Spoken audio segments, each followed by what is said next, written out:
घर के काम से बचने के लिए। और कैसे कह रही है? सखीरी मैं तो और चुनरिया, पहले मैं तो और चुनरिया,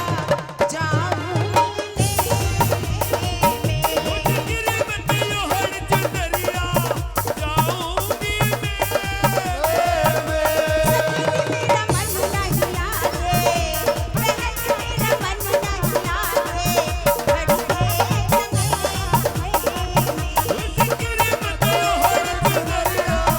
जाऊंगी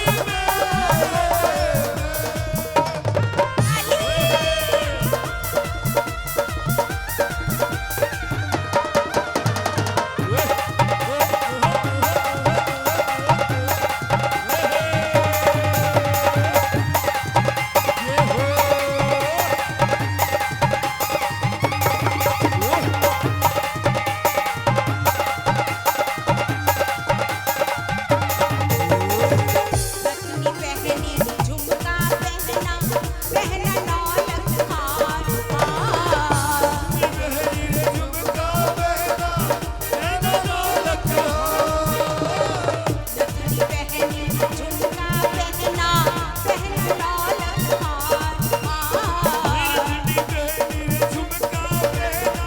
पहना नौलख हार, हाथ कंगन पाँव जलिया, ये हो हाथ कंगन पाँव जलिया, सरसों का सिंगार, सखीरी मैं तो भूल दीवानी, मैया के